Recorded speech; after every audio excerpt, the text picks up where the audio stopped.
हाँ, तो प्रिय छात्र छात्राओं, जैसा कि आप जानते हैं कि आज ये अभी इंटरमीडिएट का सेंटर पे प्रैक्टिकल एग्ज़ाम भी हो रहा है और 2022 के सेंटर पे प्रैक्टिकल एग्ज़ाम का जो विद्यार्थी अभी तक नहीं परीक्षा दिए हैं उनके लिए फ़ायदेमंद होगा। तो आइए चलते हैं आज हम प्रैक्टिकल एग्ज़ाम फिजिक्स की तरफ। तो ये 3 घंटे और 15 मिनट का होगा और परीक्षार्थी को अपने ही शब्दों में उत्तर देना होगा।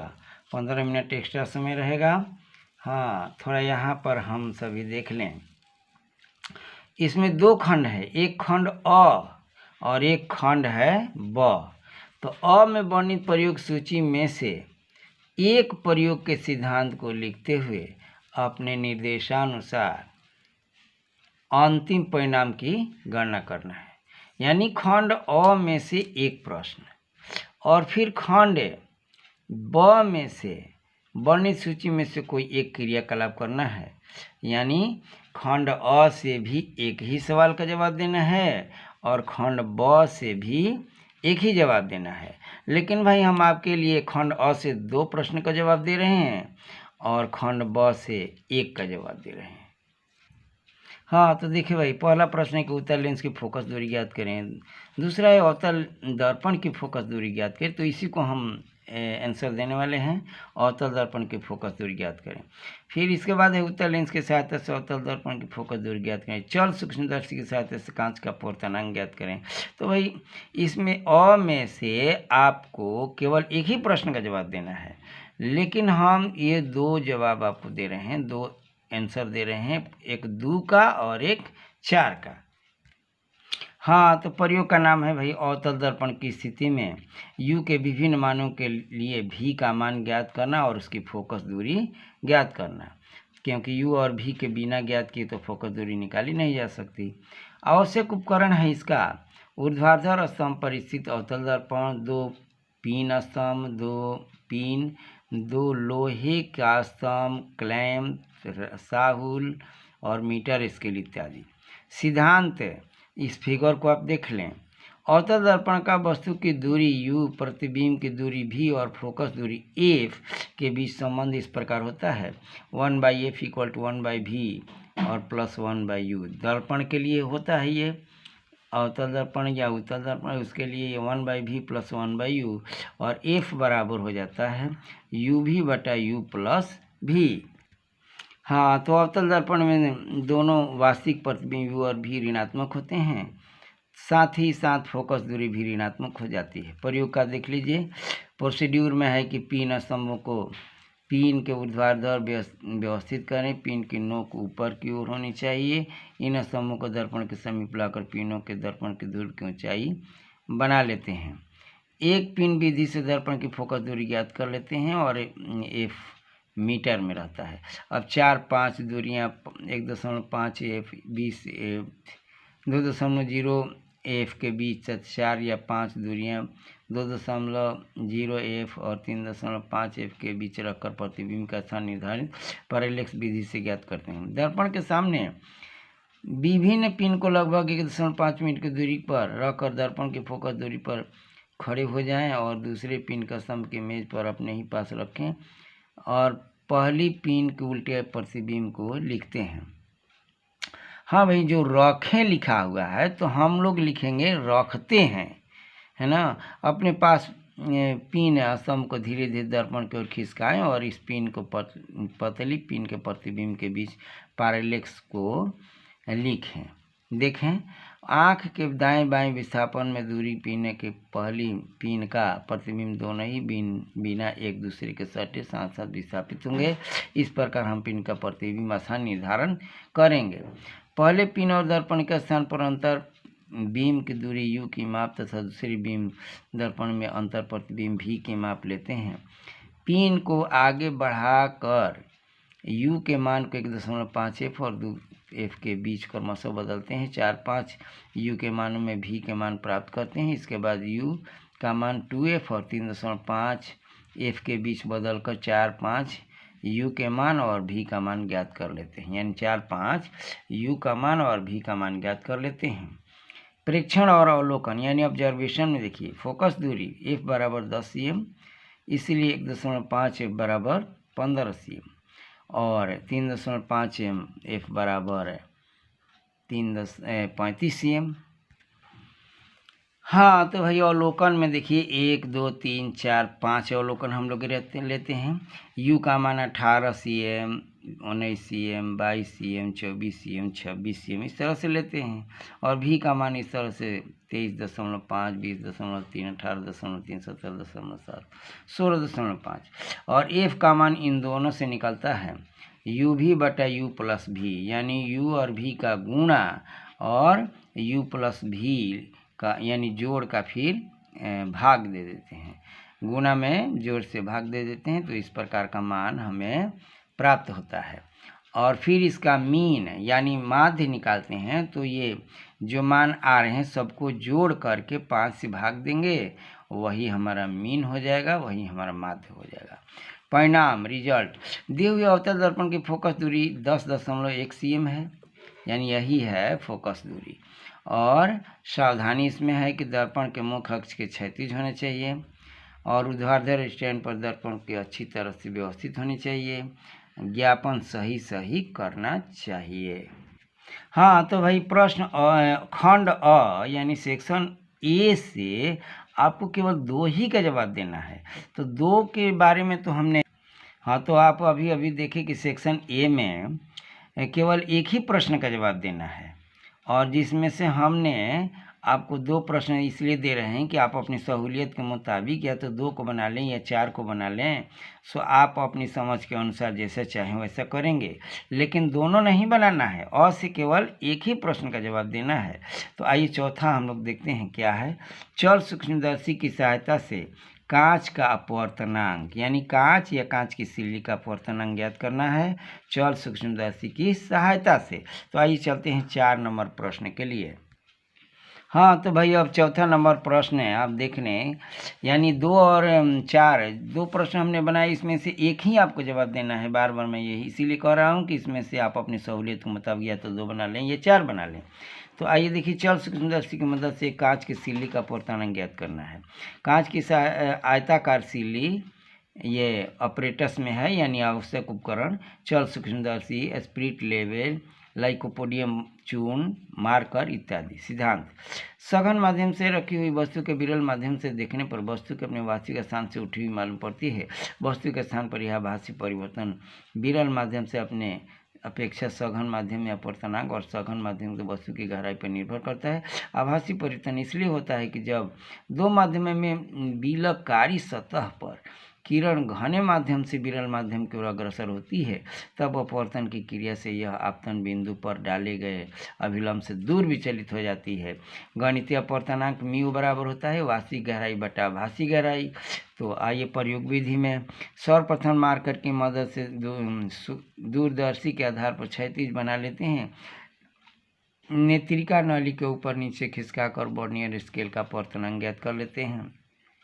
अब सफ़ेद कागज के टुकड़े पर रोशनाई से क्रॉस का चित्र बनाकर उसे सूक्ष्मदर्शी के आधार पर डालकर पठन लेकर उसके पहचान पर कांच की निचली सतह पर क्रॉस चिन्ह बनाकर उसका पठन ले लेते हैं।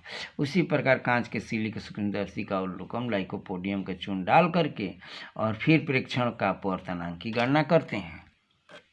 हाँ भाई, तो ये प्रेक्षण यानी ऑब्जर्वेशन अल्पतनांक है 0.001 cm और प्रेक्षण की संख्या 1 2 3 है और इसका मान देखिए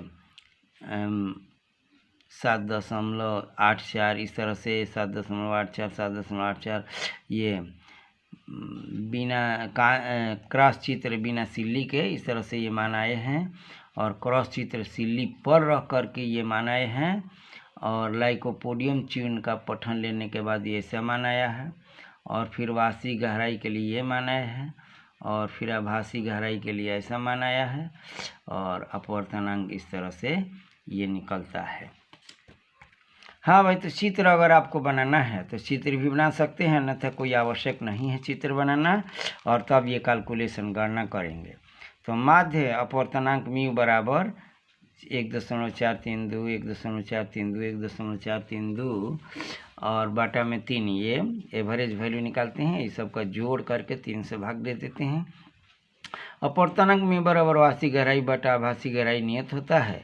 सावधानियाँ, तो ये नियत आ गया है। और सावधानी में यानी प्रिकॉशन में चल सूक्ष्मदर्शी द्वारा लिए गए पठन को सही अंकित करना चाहिए। जब कॉलम का क्रॉस चिन्ह पूर्ण रूप से फोकस करता है तब सूक्ष्मदर्शी में देखे गए प्रतिबिंब तथा नेत्र के क्रॉस तंतु के प्रतिबिंब में कोई पैरेलैक्स नहीं रहना चाहिए और अतः यह उचित होगा कि वस्तु को देखने के लिए सूक्ष्मदर्शी को इस प्रकार फोकस करें कि वस्तु के प्रतिबिंब तथा नेत्रिका के क्रॉस तंतु के बीच कोई पैरेलैक्स न हो। हाँ जी, तो अभी तो आपको खंड अ से 2 प्रश्नों का जवाब दिया गया, जिसमें से आपको एक ही का जवाब देना है। आपको मात्र एक ही आंसर लिखना है, जिसमें से आपको 2 और 4 2 प्रश्न का आंसर दिया गया है, उसमें से आप एक ही लिखिएगा। और खंड ब से यानी सेक्शन बी से आपको पहला हम प्रश्न का आंसर दे रहे हैं और इसमें से आपको एक ही लिखना है। ब से भी एक ही लिखना है और अ से भी एक ही लिखना है। तो आइए, पहला नंबर, एक मिश्रित संग्रह परिपथ में से डायोड, ट्रांजिस्टर, आईसी और प्रतिरोध को अलग अलग पहचाने, यानी पहचान करना है। हाँ, तो भाई अब देखिए, ये ब का ये पहला प्रश्न है, एक डायोड। हाँ, ये पहला प्रश्न है। हाँ, तो ये प्रश्न 1 है, पहला प्रश्न है और पहला प्रश्न ये ब का है। सो उद्देश्य, एक डायोड, एक एलईडी, एक ट्रांजिस्टर। तो एलईडी आपको नहीं देना है।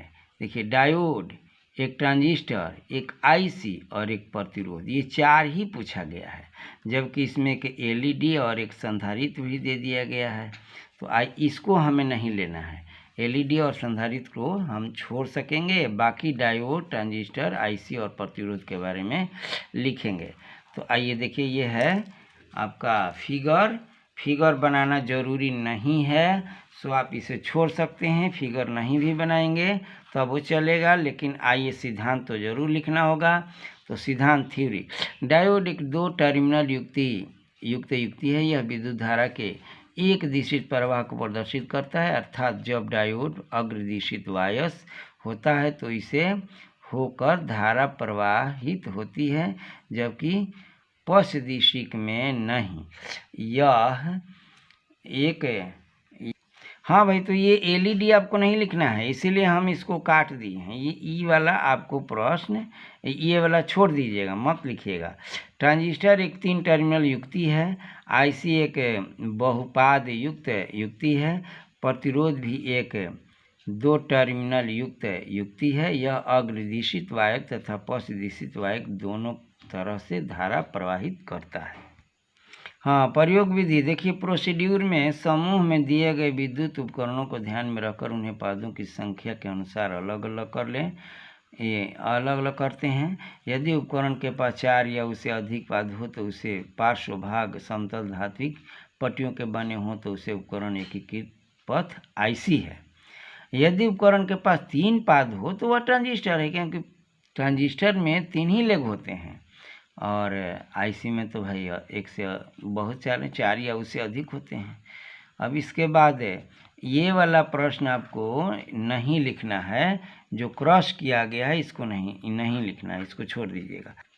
हाँ, तो बताया कि ये क्रॉस जो लगा दिए हैं इसको आपको नहीं लिखना है, ये आप इसको छोड़ दीजिएगा। और इसके बाद उपकरण को बारी बारी से, जो मैं पढ़ रहा हूँ उसको लिखना जरूरी है। उपकरणों को बारी बारी से मल्टीमीटर से जोड़ते हैं और मल्टीमीटर के संकेतक विक्षेप का अध्ययन करते हैं। यदि मल्टीमीटर दोनों दिशाओं में बराबर विक्षेप प्रदर्शित करता है तो यह प्रतिरोध है। यदि मल्टीमीटर केवल एक ही दिशा में विक्षेप प्रदर्शित करता है, विद्युत धारा प्रवाहित करते समय उपकरण प्रकाश को उत्सर्जित नहीं करता, तो यह डायोड है। और बस इतना आपको लिखना है। अवलोकनों की संख्या के लिए भाई, अवलोकन के इसमें 3 संख्या 1 2 3 है। पादों की संख्या देखिए, अगर 3 से अधिक पाद हैं तो आईसी है, अगर 3 से अधिक यानी 3 पादों की संख्या है तो ट्रांजिस्टर है, अगर 2 है तो डायोड है, संधारित्र भी हो सकता है, प्रतिरोधक या एलईडी हो सकता है। अवलोकन 4, 5, 6 में देखिए, विद्युत धारा का प्रवाह, संधारित्र प्रवाह, एक दिशिक प्रवाह, प्रकाश उत्सर्जन नहीं होता तो डायोड है, एक दिशित प्रवाह प्रकाश उत्सर्जन करता है तो एलईडी भी हो सकता है, दोनों दिशाओं में अपरिवर्ती प्रवाह है तो प्रतिरोध है, और आरंभ में उच्च प्रवाह से शीघ्र ही घटकर शून्य हो जाए तो यह संधारित्र है। लेकिन आपको एलईडी और संधारित्र के बारे में न भी लिखें तो चलेगा, बाकी सब लिखना ज़रूरी है। हाँ, तो एक बात है कि अगर आपको कुछ फ़ायदा होता हो तो लाइक करें, सब्सक्राइब करें, साथ साथ अपने दोस्तों को भी इसे शेयर करके उन्हें भी फ़ायदा पहुंचाएं, उन्हें भी नफ़ा हो, उन्हें भी अच्छे एग्ज़ाम में लिखा जा सके, इसलिए उन्हें भी आप आमंत्रित करें। तो फिर आगे, हाँ भाई, तो आप थोड़ा अंकों का वितरण भी समझ लें। प्रयोग अ और ब दोनों मिल करके 15 नंबर आएंगे आपको। 15 नंबर के लिए हैं, 15 मार्क्स आते हैं केवल प्रयोग पर, जो प्रयोग आपको 2 बनाना है, एक अ से और एक ब से।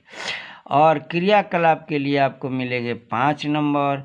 रिकॉर्ड यानी कॉपी जो लिख करके आप लाइएगा उस पर मिलेगा 5 नंबर। और फिर मौखिक परीक्षा जो होगी उस परीक्षा के लिए आपको मिलेगा 5 अंक। इस तरह से प्रयोग पर 15, क्रियाकलाप पर 5, रिकॉर्ड पर 5 और मौखिक परीक्षा पर 5, इस तरह से आपको अंकों का वितरण होगा। सो आप अच्छी तरह से इसे लिखें और अपने एग्ज़ाम में सफल हों। तो हाँ, तो भाई थोड़ा भूलिएगा नहीं, लाइक सब्सक्राइब करें और साथ साथ अपने दोस्तों को में भी शेयर करें, और आप अच्छे अंक लाने का प्रयास करें, पहले से अपना तैयारी करके जाएं और आपका अच्छा से अच्छा मार्क्स मिल जाए। तो धन्यवाद बच्चों।